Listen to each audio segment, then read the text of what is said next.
Hey everybody, what is up? Welcome back to Final Trade. We're going to take our 100-day post-release look at March of the Machine set box sales data off of TCG Player. Can you believe it's been 100 days and we've only had nearly three major releases? March of the Machine, Aftermath, Lord of the Rings, and now tomorrow we'll have Commander Masters.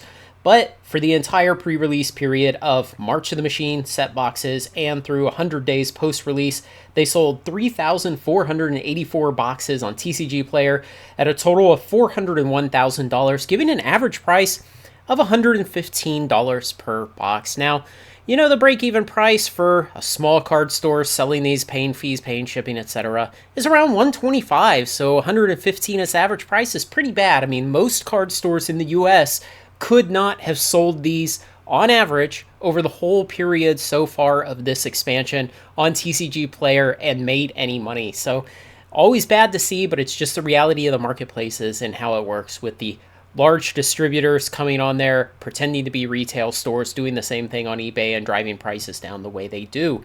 Now, what to compare it against? Of course, first we want to throw Phyrexia up there. And we see that Phyrexia outperformed on a cumulative spend basis through 100 days post-release by about 50%.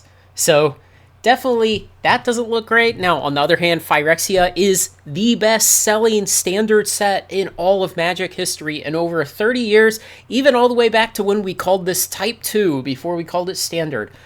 Phyrexia is the best-selling set. So we will throw Brothers War and Dominaria United up there, and what we see here is this clumping of lines together, and definitely March of the Machine falls in nicely with them, and in data analysis, what we call this is being in family. And so it's good to see that there's some kind of consistency here with these standard sets.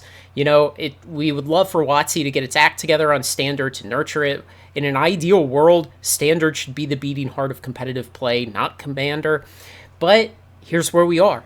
And, you know, the recent decisions to move the standard rotation cycle from 2 years out to 3 years just make things worse for standard. It means that there's a bigger card pool that they have to balance around. It means that their time horizon to make drastic changes to standard is longer because any sets in the pipeline not only have to get released, but then they have 3 years of legality before they rotate out. It means there will need to be more bannings just because the card pool is bigger. And if you want to think about this, think about kind of the absurd limit case where standard legality was just the single most recent standard set. It would be pretty easy to balance it because every expansion would be balanced in a vacuum. And then if you think, well, what's the next case? Well, okay, let's say if standard was the two most recent sets, well then you would only have to balance each new expansion around itself and the last one.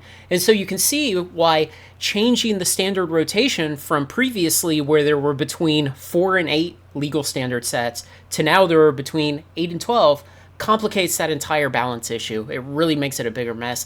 And it's something where if WotC ever genuinely wanted to get serious about taking control over standard again and really fixing it, they would immediately have to just go back on the 3-year rotation policy and pull it back to 2 years.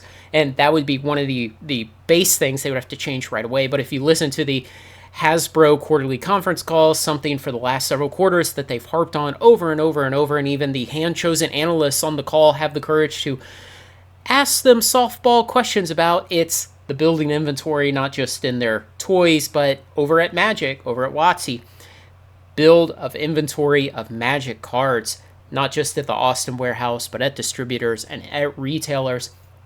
You know, there's a backbone here to standard, consistent sales with most of the sets, and yes, Phyrexia is a great outlier to the upside, but there's a backbone here that they could build off of if they could just commit to doing the R&D, doing the play testing, managing the ban list, and coming back to maximum a 2-year rotation. But, you know, there's this constant pull in at WotC and at Hasbro between the people who design the game and love the game and want to make a great product and the business people who are in charge, and you can tell who's running the show in the last several years. So good results out of March of the Machine. They were in family with 2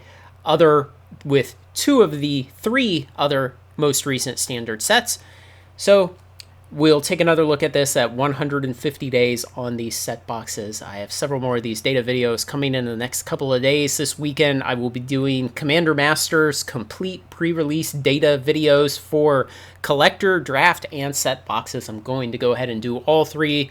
I would normally prefer the set boxes over the draft, but who knows what has possessed the pricing of set boxes for Commander Masters, so I will be doing draft additionally for those.